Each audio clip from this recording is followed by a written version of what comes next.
isaga oo wada $500,000 oo lacag caddaan ah. Wuxuu tabarucay dhammaan lacagtaas kadib fasalka ayuu ka baxay isagoo gacanta ka haysta quruxleyda iskuulka. Fasalkii oo dhan ayaa qarxay iyagoo yaaban, waxay bilaabeen inay isweydiiyaan yaa dhab ahaantii hantida leh.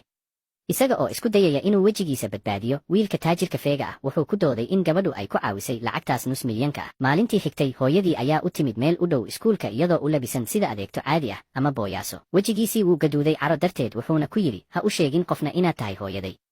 maadaama uu ku dhex jiro iskuul ardada taajiriinta ah wuxuu ismooday inuu durba ka mid noqday dadka sarsare yacni taajiriinta, wuxuuna rabay in aan la ogaanin hooyadii in ay tahay adeegto. Isla markaas wiilka dhabta ah ee dhalay ninka ugu taajirsan magaalada ayaa halkaas marayay, wuxuuna si naxariis leh u faray hooyada wiilka been abuurka ah inaanay dareemin xishood ama ciil. Markii labada wiil mar kale kulmeen, wiilka been abuurka ahi wuxuu ku jeesjeesay wiilka miyiga isagoo leh hooyadiisa waa adeegto. Laakiin waxa uusan ogeyn ayaa ah in wiilka miyiga oo dhab ahaantii ahaa wiilka dhabta ah ee reer Guu mar horena fahmay sirtiisa. Dhammaan alaabaha qaaliga ah ee uu ku faani jiray waxay ahaayeen kuwii reer Guu jeclaysan waayeen oo ay adeegtooyinka u dhiibi jireen si layskaga tuuro.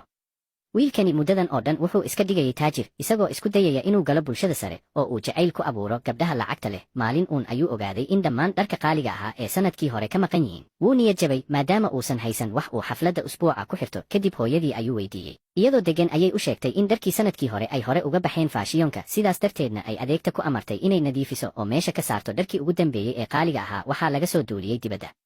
Markii uu xafladdii soo galay isagoo xiran jaakad cusub oo gaar loo tolay oo hooyadii dibadda ka keentay, isla markiiba wuxuu noqday qof soo jiita indhaha dadka oo dhan. Dadkii oo dhan waxay ku ammaaneen muuqaalkiisa sharafka leh, iyagoo leh wuxuu runtii u eg yahay wiilka bilyaneerka. Xitaa gabadhii taajirka ahayd ayaa u timid si ay hadiyad u siiso. Wuxuu dareemay in ugu dambayn uu ka baxay hoos u dhaca iyo darajada hoose, laakiin markaas baa arrintu isbeddeshay. Wiilka dhabta ah ee ninka ugu taajirsan ayaa soo galay isagoo xiran keliya yuniformkii iskuulka, waxaana isla markiiba dadka qaar bilaabeen inay ku jeesjeesaan. Intay dadka sugayeen qosol kale, baandowgii ayaa soo baxay isagoo sida jaakad xadidan oo cusub, midda ugu dambaysay oo suuqa ku adag in laga helo. welina qaar ayaa ku doodaya dharku inuu yahay been iyo koobi. Laakiin markaas gabadhii iskuulka ugu quruxda badnayd ayaa soo dhex gashay arrinta, iyada oo si cad u fahantay ciddii runta ahayd. Waxay qabsatay gacanta wiilka miyiga ay iyadu garanaysay inuu yahay kan dhab ahaanta ah, madaxda iyo hantida leh. Waxayna labadooduba ka dhaqaaqeen goobtii qosolka iyo fadeexadda. Ninkii kale ee u indhola hantida iyo ismuujinta ayaa sii dhex quusay beentiisa, isagoo isku dayaya inuu noqdo qof aan weligiis noqon karin. Haddii aan hal mid idin weydiiyo, maxaad ka fahanteen sheekadan?